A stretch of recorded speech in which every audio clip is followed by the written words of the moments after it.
নমস্কাৰ সকলোকে স্বাগতম জনাইছো আসাম কেৰিয়াৰ পইণ্ট ইউটিউব চেনেলৰ অন্য এটা নতুন ভিডিঅ'লৈ পুনৰবাৰ আজিৰ এই ভিডিঅ'টোত আমি প্ৰফিট এণ্ড লছৰ ওপৰত কেইটামান অতিকৈ গুৰুত্বপূৰ্ণ প্ৰশ্ন আলোচনা কৰিম এই টপিকটো লাভ আৰু লোকচান টপিকটো আপোনালোকৰ আগন্তুক অনুষ্ঠিত হ'ব লগা গ্ৰেড 3 গ্ৰেড 4 বা আসাম পুলিচ বা এছএছসি যিকোনো পৰীক্ষাৰ বাবে অতিকৈ এটা গুৰুত্বপূৰ্ণ টপিক হয় আৰু ইয়াৰ পৰা আপোনালোকৰ পৰীক্ষাত প্ৰশ্ন অহাটো 100% চিয়ৰ তো আজি আপোনালোকে এই ভিডিঅ'টো ভালকৈ চাই লওক এই ভিডিঅ'টো চালে আপোনালোকে আৰু প্ৰফিট লছৰ ওপৰত যেনেকুৱা ধৰণৰ প্ৰশ্ন আহিলেও পৰীক্ষাত নোৱাৰাৰ কোনো কথাই নাই তো ভালকৈ চাই যাব লাগিব কিছুমান আমি শৰ্ট ট্ৰিক্স কৈ যাম সেই ট্ৰিক্সবিলাক মন ৰাখিব বহি এখন আপোনালোকে উলিয়াই লওক আৰু আমাৰ লগতে নোট ডাউন কৰি লওক লগতে আপোনালোকক কিছুমান কোৱেশ্যন প্ৰেক্টিছ কৰিবলৈ দি যাম তো বলক এতিয়া আমি দেৰি নকৰাকৈ কোৱেশ্যনসমূহ ডিছকাছ কৰোঁ প্ৰথম কোৱেশ্যনটো কি দিছে চাওক 1960 টকাত চাইকেল কিনি 1862 টকাত বিক্ৰী কৰিলে শতকৰা লোকচান কিমান হ'ব দে কি কৈছে প্ৰশ্নটো এবাৰ পঢ়ি ল'ব ভালকৈ প্ৰশ্নটো যেতিয়া পঢ়িব তেতিয়া আপোনালোকে এনসাৰটো লগে লগে কৰিব পাৰিব কি কৈছে 1960 টকাত বা 1960 টকাত যদি চাইকেল এখন কিনে আৰু 1862 টকাত যদি সেইটো বিক্ৰী কৰে তেতিয়া শতকৰা লোকচান কিমান হ'ব এতিয়া শতকৰা লোকচানটো উলিওৱাৰ আগতে আপোনালোকে লোকচানটো প্ৰথমতে উলিয়াই ল'ব লাগিব তো লোকচানটো কেনেকৈ উলিয়াব এইটো আপোনালোকে জানে 1960 চাওক 1960 টকাত বস্তুটো কিনিলে 1862 টকাত যদি হেতু বিক্ৰী কৰে তেতিয়া কি হ'ব লোকচান হ'ব কিমান লোকচান হ'ব মাইনাস কৰি দিলে ওলাই যাব তো এটো 10 ৰ পৰা 2 গল থাকিলে 8 এটো থাকিব 5 5 হলে 15 হ'ব 15 ৰ পৰা 6 গল থাকিল 9 98 এটো 8 হৈ যাব 98 তো কিমান টকা লোকচান হ'ল 98 টকা লোকচান হ'ল এতিয়া আমাক উলিয়াব দিছে লোকচানৰ শতাংশ কিমান শতকৰা কিমান লোকচান হ'ব তো লোকচানৰ শতাংশটোক আমি L% বুলি ধৰিম অৰ্থাৎ লছ পাৰ্সেন্ট তো L% উলিওৱা এটা সূত্ৰ আছে এই সূত্ৰটো চাওক কি তো সূত্ৰটো হৈছে ওপৰত থাকিব L তলত আমি দিব লাগিব CP অৰ্থাৎ কিনা দাম CP টো কষ্ট প্ৰাইস বুলি কোৱা হয় কিনা দাম লগতে 100% আমি পূৰণ কৰি দিব লাগিব 100% পূৰণ কৰি দিলে আমাৰ আনসাৰটো ওলাই যাব L% অৰ্থাৎ লোকচানৰ শতকৰাৰ হাৰটো ওলাই যাব এতিয়া ইয়াত লোকচান কিমান হৈছিল হেতু চাই লওক তো ইয়াত লোকচান হৈছিল 98 CP কিমান আছিল হেতু চাই লওক CP অৰ্থাৎ কিনা দাম আছিল 1960 পূৰণ কি কৰিব লাগিব আমি 100% পূৰণ কৰি দিব লাগিব তেতিয়া আমাৰ L% ওলাই যাব তো ইয়াতে যদি আমি এটো সলভ কৰি দিও আমাৰ আনসাৰ আহি যাব 0 0 কাটি দিও 90 দে 196 ক যাব দুবাৰ আৰু 2 এ 10 কাটিলে যাব 5 বাৰ তো আমাৰ আনসাৰটো কিমান ওলাই গল 5% আনসাৰটো আমাৰ ওলাই গল 5% চাওক অপচন বি টো হৈ যাব শুদ্ধ উত্তৰ তো অপচন বি টো হৈ যাব শুদ্ধ উত্তৰ তো সিম্পল এইখিনি কথা আপোনালোকে জানিলে হ'ল তো বহিখন আপোনালোকে উলিয়াই লওক বস্তুকেইটা নোট ডাউন কৰি ল'ব তো এতিয়া বলক নেক্সট কোৱেশ্যনটো ডিসকাস কৰো নেক্সট কোৱেশ্যন কি দিছে চাওক মিনলে 2,50,000 টকাত গাড়ী এখন কিনিলে আৰু 3,48,000 টকাত বিক্ৰী কৰিলে গাড়ীখনৰ পৰা তেওঁ শতকৰা কিমান লাভ কৰিলে তো আগৰটো আমি লোকচানৰ শতকৰা হাৰ উলিয়াইছিলো এবাৰ লাভৰ শতাংশ উলিয়াব লাগে প্ৰফিট পাৰ্সেন্ট উলিয়াব লাগে ঠিক আগতে যেনে ধৰণে কৰিছিলো ইয়াত তেনেকৈ কৰিলে হৈ গল লাভৰ শতাংশটোক আমি P% বুলি ধৰিছো P% আমি P% ইয়াত উলিয়াব লাগে তো ইয়াত লাভ কিমান হ'ল হেতু আপোনালোকে উলিয়াই ল'ব লাগিব তো লাভ কিমান হ'ল যদি আমি বিক্ৰী মূল্যৰ পৰা ক্ৰয় মূল্যটো মাইনাস কৰি দিও বা কিনা মূল্যৰ পৰা বেচা মূল্যৰ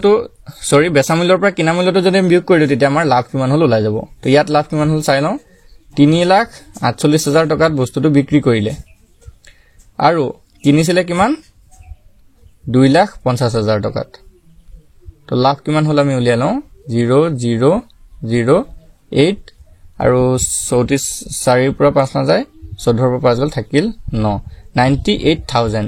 লাভ কিমান হ'ল 98,000 এতিয়া আমি P% উলিয়াবলৈ কি কৰিব লাগিব চাওক সূত্ৰটো আছিল ওপৰত লাভটো দিব লাগিব প্ৰফিটটো দিব লাগিব তলত সেম আগৰ দৰে CP দি দিব লাগিব কিনা দামটো দিব লাগিব আৰু পূৰণ 100 কৰিব লাগিব 100% পূৰণ কৰি দিলে আমাৰ আনসাৰটো ওলাই যাব এতিয়া ইয়াত যদি আমি এটো সলভ কৰো কিমান হ'ব চাওক প্ৰফিটটো আমি পালো 98,000 তলত কি থাকিব CP টো কিমান আছিল 2,50,000 CP টো আছিল 2,50,000 পূৰণ কৰিব লাগিব 100% ৰে এতিয়া যদি আমি কাটাকাটি কৰো কি হ'ব চাওক 0 0 দুটা কাটিলে 100 তলত 0 0 দুটা কাটিলে ইয়াৰ 0 এটা কাটিলে ইয়াৰ এটা কাটিলে ইয়াৰ এটা কাটিলে ইয়াৰ এটা কাটিলে এটা কিমান থাকিলে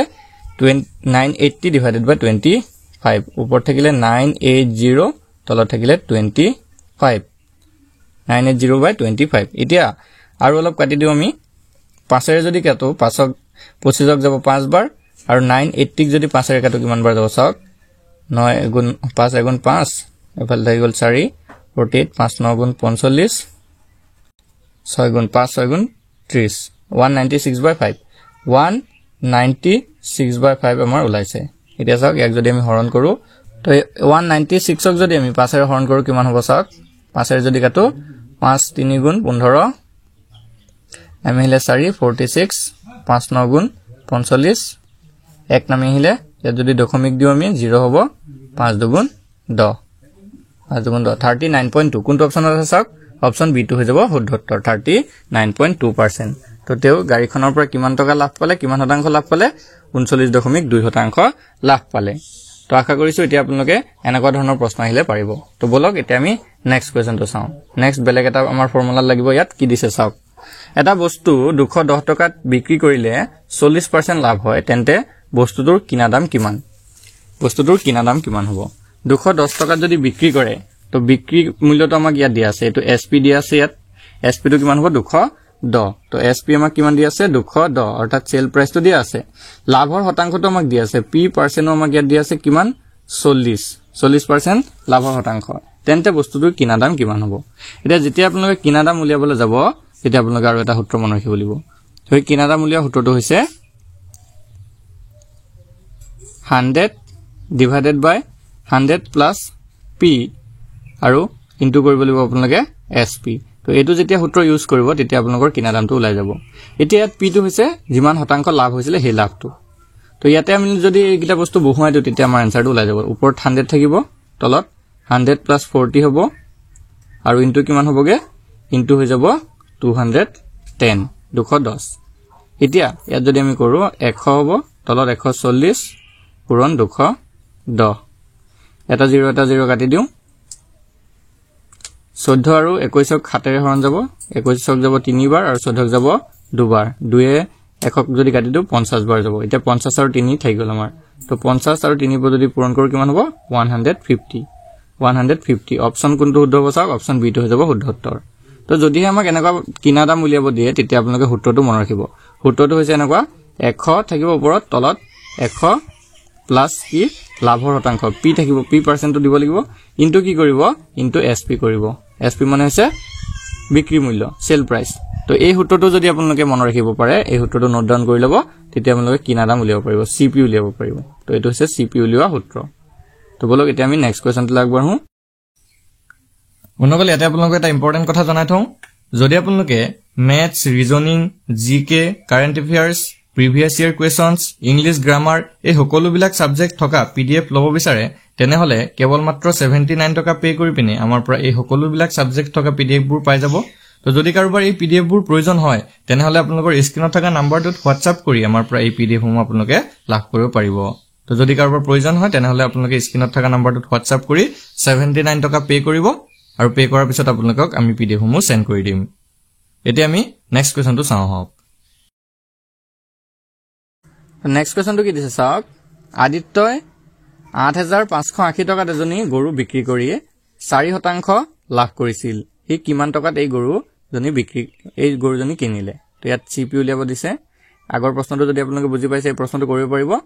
তো কি কৈছে চাওক 8580 টকাত গৰুজনী বিক্ৰী কৰিলে আৰু কিমান লাভ হ'ল তাত 4% লাভ হ'ল এতিয়া আমাক সিপি টো উলিয়াব দিছে কিনা দাম কিমান আছিল কিমান টকাত কিনিছিলে গৰুজনী তে সিপি উলিওৱা সূত্ৰটো মই কৈছিলো অলপ আগতে কি কৰিব আপোনালোকে ওপৰত 100 থাকিব তলত 100 প্লাস কিমান শতাংশ লাভ হৈছিল 4 তো এই 4 টো দিব পূৰণ কি কৰিব লাগিব এসপি অৰ্থাৎ বিক্ৰী মূল্যটো কিমান টকাত বেচিছিলে তো বেচিছিলে কিমান টকাত 8580 টকাত আৰু এটো যদি এতিয়া আপোনালোকে কটাকটি কৰে সলভ কৰে আমাৰ আনসাৰটো ওলাই যাব তো ওপৰত 100 তলত 104 ইনটু 8580 এতিয়া আমি 2 এৰে যদি কাটি দিও 100 50 বাৰ যাব আৰু 2 এৰে 104 কাটিলে 52 টাইমছ যাব আৰু 52 এ 8580 যদি আমি কাটাকাটি কৰো এটা আপোনালোকে কাটি চাব 165 টাইমছ যাব এতিয়া 50 আৰু 165 যদি আমি পূৰণ কৰো আমাৰ আনসাৰটো ওলাই যাব আৰু এটো যদি পূৰণ কৰো এটো পূৰণ ফলটো ওলাব 8250 পূৰণটো আপোনালোকে কৰি চাব 8250 হ'ব অপচন সি টো হৈ যাব শুদ্ধ উত্তৰ অপচন সি টো হৈ যাব শুদ্ধ উত্তৰ তো আশা কৰিছো এতিয়া আপোনালোকে সিপি উলিয়াব দিলে যাতে এনেকুৱা প্ৰশ্নসমূহ কৰি থৈব পাৰে নেক্সট কোৱেশ্চনটো আগবঢ়ো কি দিছে চাওক 873 টকাত এখন চকী বিক্ৰী কৰিলে বিক্ৰেতাই 10% লোকচান কৰে তো এবাৰ লোকচানৰ প্ৰশ্ন এটা দিয়া আছিল আগত আছিল লাভৰ শতাংশ দিয়া থাকে এবাৰ 10% লোকচান কৰে ইয়াত কিনা দাম দিয়া আছে তৃতীয় চকীখনৰ ক্ৰয় মূল্য কিমান হ'ব সিপিটোৱে ওলাব দিছে কিন্তু ইয়াত আমাক দিয়া আছে লোকচানৰ শতাংশ দিয়া আছে তো যদিহে লোকচান হয় তেতিয়া কি কৰিব সিপিটো কেনেকৈ উলিয়াব চাই লওক তো তাত এই ক্ষেত্ৰত সিপি উলিওৱাৰ সূত্ৰটো হৈছে ওপৰত থাকিব 100 তলত 100 মাইনাস লোকচান 100 মাইনাস L% আৰু ইনটু কি হৈ থাকিব SP টো ইনটু হ'বই এতিয়া এই ক্ষেত্ৰত এই প্ৰশ্নটো যদি আমি কৰো 100 হ'ব তলত 100 মাইনাস কি হ'ব 100 minus 10 into 873 হ'ব এতিয়া যদি আমি চাও ওপৰত হ'ব 100 তলত হ'ব 100 পৰা 10 গলে 90 into 873 এটাটো যদি 10 ৰে কাটি দিও 10 1 যাব 10 বাৰ 90 যাব 9 বাৰ 9 এ 873 হৰণ যায় নেকি আমি চাই লওঁ 873 9 এ হৰণ যায় নাই চাও তো ইয়াত যদি আমি 9 এ হৰণ কৰি দিও এটো যাবগে 97 টাইমছ তো 97 টাইমছ হ'ব এতিয়া কিমান হল 97 আৰু 10 97 আৰু 10 পূৰণ হৈ গল তো 97 আৰু 10 পূৰণ কৰিলে কিমান হ'ব 970 কোনোবা অপচনত আছে নেকি চাওক উত্তৰ বি অপচনটো শুদ্ধ হৈ যাব বন্ধুসকল আশা কৰিছো এতিয়া আপোনালোকে বুজি পাইছে যদি বুজি পাইছে আপোনালোকে কমেন্টত ইয়েস বুলি লিখি জনাই দিয়ক তো লোকচানৰ ক্ষেত্ৰত কেনেকৈ আপোনালোকে উলিয়াব লোকচানৰ ক্ষেত্ৰত যদি ক্ৰয় মূল্য উলিয়াব দিয়ে সিপি উলিয়াব দিয়ে তেতিয়া হলে আপোনালোকে কেনেকৈ উলিয়াব ইয়াৰ পৰা মন ৰাখিব তো আৰু এটা কোৱেশ্চন চাওক কেনেকুৱা দিছে এজন মানুহে দুটা ঘোঁৰা বিক্ৰী কৰিলে 32500 টকা কৈ তো এটা ঘোঁৰাত 15% লাভ আৰু আনটো ঘোঁৰাত 15% লোকচান কৰিছিল এই চুক্তিখনত তেওঁ কিমান শতাংশ লাভ বা লোকচান কৰিলে তো এনেকুৱা ধৰণৰ প্ৰশ্নটো আপোনালোকৰ পৰীক্ষাত আহিব পাৰে আৰু এই ক্ষেত্ৰত এটা কথা সদায় মনত ৰাখিব এই ক্ষেত্ৰত সদায় লোকচানে হয় তো যিয়ে প্ৰশ্ন হওক যদিহে সমান শতাংশ লাভ আৰু সমান শতাংশ লোকচান দিয়া থাকে তো হেতু ক্ষেত্ৰত সদায় লোকচানে হ'ব বস্তুটোত তো আপোনালোকে বেলেগ এটো কেতিয়া মনত নাৰাখিবই মনত আনিবই নালাগে যে লাভ হ'ব লোকচানে হ'ব এই ক্ষেত্ৰত তো অপচন এ আৰু বি টো কেতিয়া শুদ্ধ নহয় এ আৰু বি কেতিয়া শুদ্ধ নহয় অপচন সি বা ডি টো শুদ্ধ হ'ব এতিয়া কেনেকৈ উলিয়াব লাগিব বস্তুটো আপোনালোকে কেনেকৈ উলিয়াব হেতু চাই লওক এতিয়া এই ক্ষেত্ৰত কি কৰিব লোকচানৰ শতাংশ যেতিয়া উলিয়াবলৈ যাব যেহেতু মই কৈছো লোকচান হ'ব লোকচানৰ শতাংশটো কেনেকৈ উলিয়াব ওপৰত কি কৰিব উভয় ক্ষেত্ৰত লাভ তথা লোকচান কিমান হৈছিল তো দুইটা ক্ষেত্ৰতে লাভ আৰু লোকচান একেটাই থাকিব লাগিব তো এইটো ক্ষেত্ৰত হৈছিল 15 আৰু তলত আপোনালোকে মন ৰাখিব 10 দিব লাগিব এটো সূত্ৰৰ পৰা আহিছে 10 তো আপোনালোকে সুধি থাকিব যে 10 টো ক'ৰ পৰা আহিলে এটো সূত্ৰ উভয় শতাংশত যি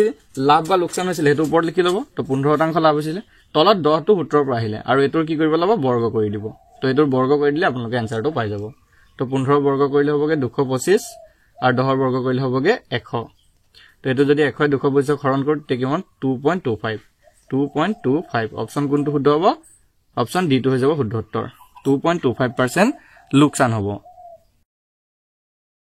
কোৱেশ্চনটো আগবাঢ়ো নেক্সট কোৱেশ্চনটো কি দিছে চাওক এজন মিঠাই বেপাৰীয়ে নিজৰ সামগ্ৰী কেৱল কিনা মূল্যতহে বিক্ৰী কৰে কিন্তু ইয়াৰ ওজন 1 কেজিৰ পৰিৱৰ্তে 900 গ্ৰাম জুখে তো তেওঁৰ লাভৰ শতাংশ কিমান তো চাওক কি কৈছে মিঠাই বেপাৰী এজনে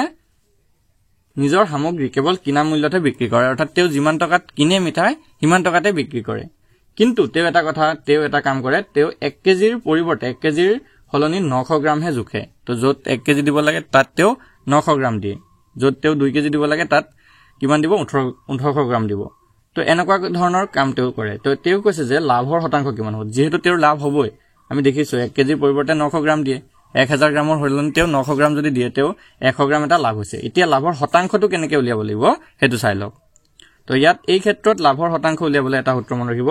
তো হেতু উত্তৰ হৈছে p% উলিয়াব লাগে লাভৰ শতাংশ উলিয়াব লাগে